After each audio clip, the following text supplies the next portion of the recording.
नमस्कार साथियों, समसामयिक मुद्दों से संबंधित प्रश्नावली श्रृंखला के साथ मैं अमित आप सभी का स्वागत करता हूं। आज है 18 जून 2020 और आज के हमारे प्रश्न किन मुद्दों पर आधारित हैं, आइए सबसे पहले नजर डालते हैं। शंभू एस कुमार भारत के नए राजदूत बनाए गए हैं। जानेंगे किस देश में इन्हें राजदूत बनाया गया है, पहले प्रश्न में। दूसरे प्रश्न में हम बात करेंगे कैप्टन अर्जुन रोबोट के बारे में। तीसरे प्रश्न में हम बात करेंगे घर घर निगरानी मोबाइल ऐप के बारे में। लोक गायक हीरा सिंह राणा का अभी हाल ही में निधन हो गया है, इनके विषय में बात करेंगे चौथे प्रश्न में। पांचवा प्रश्न आधारित होगा सुरक्षा सैलरी अकाउंट सेवा पर। विश्व निवेश रिपोर्ट 2020 क्या कहती है, उसके बारे में बात करेंगे छठे प्रश्न में।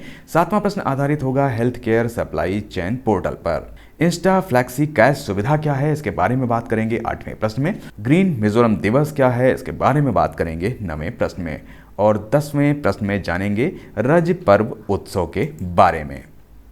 तो हमारे पास पहला प्रश्न है, हाल ही में शंभू एस कुमारन को किस देश में भारत का अगला राजदूत नियुक्त किया गया है। हमारे पास ऑप्शन है कनाडा, फिलीपींस, स्विट्जरलैंड या पपुआ न्यू गिनी। तो यहाँ पर जो इसका सही उत्तर है वो है B, Philippines. Shambhu S Kumaran को फिलीपींस में भारत का अगला राजदूत नियुक्त किया गया है। वे जयदीप मजूमदार का स्थान लेंगे। वे वर्तमान में किंगडम ऑफ मोरक्को में भारत के राजदूत के रूप में सेवारत हैं। हमारे पास अगला प्रश्न है, हाल ही में किस रेलवे जोन द्वारा कैप्टन अर्जुन लॉन्च किया गया है। हमारे पास ऑप्शन है पश्चिम मध्य रेलवे, सेंट्रल रेलवे, दक्षिण मध्य रेलवे या दक्षिण रेलवे। तो यहाँ पर जो इसका सही उत्तर है वो है B, central railway. Central railway zone द्वारा captain Arjun always be responsible and just use to be nice launch किया गया है। कैप्टन अर्जुन एआई रोबोट को पुणे में ट्रेनों में चढ़ने के दौरान यात्रियों की स्कैनिंग को तेज करने और असामाजिक तत्वों पर नजर रखने के लिए शुरू किया गया है। हमारे पास अगला प्रश्न है, हाल ही में किस राज्य सरकार ने घर घर निगरानी मोबाइल ऐप को लॉन्च किया है। हमारे पास ऑप्शन है पंजाब, मध्य प्रदेश, उत्तर प्रदेश या गुजरात। तो यहाँ पर जो इसका सही उत्तर है वो है पंजाब। पंजाब सरकार ने घर घर निगरानी ऐप मोबाइल को लॉन्च किया है। इसमें आशा कार्यकर्ताओं एवं सामुदायिक स्वयंसेवकों का सहयोग कोरोना वायरस के मामलों की शुरुआती पहचान करने में किया जाएगा। इसमें पंजाब के शहरी और ग्रामीण क्षेत्रों के 30 वर्ष से अधिक आयु के लोगों का अभियान के तहत सर्वेक्षण किया जाएगा। इस अभियान के तहत 30 साल से कम उम्र के लोगों का भी इन्फ्लुएंजा जैसे रोगों को लेकर सर्वे किया जाएगा। हमारे पास अगला प्रश्न है, हाल ही में लोक गायक हीरा सिंह राणा का निधन हो गया। वे किस राज्य से थे। हमारे पास ऑप्शन है उत्तर प्रदेश, हिमाचल प्रदेश, उत्तराखंड या मध्य प्रदेश। तो यहाँ पर जो इसका सही उत्तर है वो है उत्तराखंड। उत्तराखंड के लोकप्रिय लोक गायक हीरा सिंह राणा का अभी हाल ही में निधन हो गया है। उन्हें हाल ही में दिल्ली सरकार द्वारा गढ़वाल, कुमाऊनी और जौनसारी अकादमी का उपाध्यक्ष नियुक्त किया गया था। हमारे पास अगला प्रश्न है, निम्नलिखित में से किस बैंक के द्वारा सूक्ष्म, लघु और मध्यम उद्यमों के लिए सुरक्षा सैलरी अकाउंट सेवा को शुरू किया गया है। हमारे पास ऑप्शन है Kotak Mahindra bank, ICICI bank, HDFC bank या एयरटेल पेमेंट्स बैंक। तो यहाँ पर जो इसका सही उत्तर है वो है D, Airtel payments bank. Airtel payments bank के द्वारा सूक्ष्म, लघु और मध्यम उद्यमों की सुरक्षा सैलरी अकाउंट सेवा को शुरू किया गया है। इस खाते के द्वारा MSME और अन्य संगठन कैशलेस भुगतान करने में सक्षम होंगे और अपने कर्मचारियों को वित्तीय सुरक्षा प्रदान कर सकेंगे। इस खाते के साथ हॉस्पिटैलिस बीमा यानी कि अस्पताल में भर्ती होने की स्थिति में नकद लाभ देना और व्यक्तिगत दुर्घटना बीमा जैसे फायदे दिए जा रहे हैं। इसके अंतर्गत यदि सुरक्षा सैलरी अकाउंट लाभार्थी को हॉस्पिटल में भर्ती होना पड़ता है तो उसे अधिकतम 10 दिनों तक 400 रुपये डेली का फिक्स कवर मिलेगा। यह पॉलिसी कोविड-19 को भी कवर करेगी। इस खाते में कोई न्यूनतम राशि रखने की शर्त नहीं है और खाता धारक पूरे भारत में एयरटेल पेमेंट्स बैंक से 5 लाख बैंकिंग केंद्रों से नकद निकासी कर सकेंगे।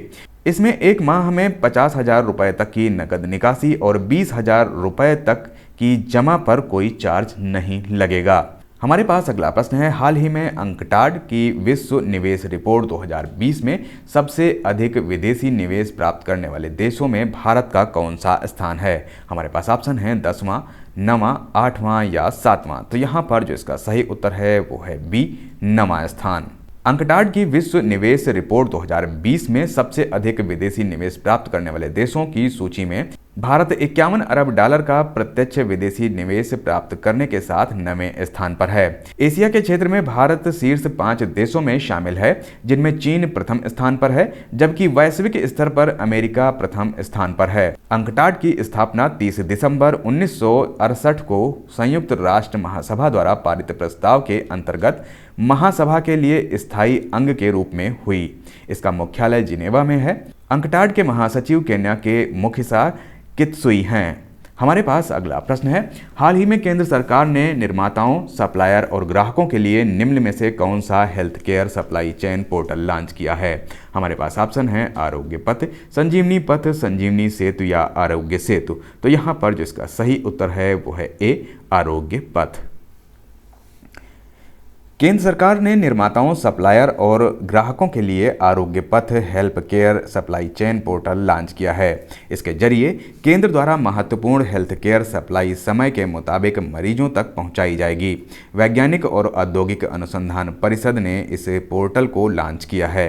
इस ऐप के द्वारा ग्राहकों को अच्छी गुणवत्ता वाले उत्पादों की पहचान करने की प्रक्रिया और सप्लायर्स तक इनकी सीमित पहुंच आदि की जानकारी मिल पाएगी। हमारे पास अगला प्रश्न है, किस बैंक के द्वारा सैलरी खाता ग्राहकों के लिए ऑनलाइन ओवरड्राफ्ट सुविधा इंस्टा फ्लैक्सी कैश सुविधा शुरू की गई है? हमारे पास ऑप्शन है HDFC bank, ICICI bank, Kotak Mahindra या स्टेट बैंक ऑफ इंडिया। तो यहाँ पर जो इसका सही उत्तर है वो है B, ICICI bank. ICICI bank द्वारा सैलरी खाता ग्राहकों के लिए ऑनलाइन ओवरड्राफ्ट सुविधा इंस्टा फ्लैक्सी कैश शुरू की गई है। पूर्ण रूप से डिजिटल इस एंड टू एंड सुविधा का लाभ ग्राहक बिना किसी डॉक्यूमेंट एवं बैंक जाए बिना इंटरनेट बैंकिंग प्लेटफॉर्म का उपयोग करके उठा सकते हैं। इस ऋण सुविधा की मंजूरी तुरंत मिल सकेगी और कस्टमर 48 घंटे के भीतर इस ओवरड्राफ्ट लिमिट का उपयोग कर सकेंगे। हमारे पास अगला प्रश्न है, हाल ही में मिजोरम में ग्रीन मिजोरम दिवस किस दिन मनाया गया? हमारे पास ऑप्शन है 10 जून, 11 जून, 12 जून या 13 जून। तो यहाँ पर जो इसका सही उत्तर है वो है बी, 11 जून। मिजोरम में ग्रीन मिजोरम दिवस 11 जून को मनाया गया। यह दिन राज्य के विविध वनस्पतियों और जीवों की रक्षा करने एवं क्षेत्र के पारिस्थितिकी संतुलन को संरक्षित करने के लिए मनाया जाता है। इसे मनाए जाने की शुरुआत 1999 में हुई थी। हमारे पास अगला प्रश्न है, हाल ही में रज पर्व उत्सव किस राज्य में मनाया गया? हमारे पास ऑप्शन है ओडिशा, असम, तमिलनाडु या कर्नाटक। तो यहाँ पर जो इसका सही उत्तर है वो है ओडिशा। ओडिशा में 14 से 16 जून तक रज पर्व उत्सव मनाया गया। ओडिशा में 3 दिनों तक मनाया जाने वाला यह उत्सव धरती माता, भूमा देवी तथा महिलाओं के लिए समर्पित है। रज पर्व उत्सव प्रतिवर्ष मिथुन संक्रांति से एक दिन पहले से आरंभ होकर 2 दिन बाद तक मनाया जाता है। ओडिया लोग भूमि की खुदाई से संबंधित किसी भी प्रकार का निर्माण कार्य अथवा जुताई का कार्य नहीं करते हैं। तो ये थे आज के हमारे समसामयिक मुद्दों से संबंधित 10 प्रश्न। मिलते हैं कल नए 10 प्रश्नों की श्रृंखला के साथ। तब तक के लिए मुझे दीजिए इजाजत। नमस्कार, धन्यवाद।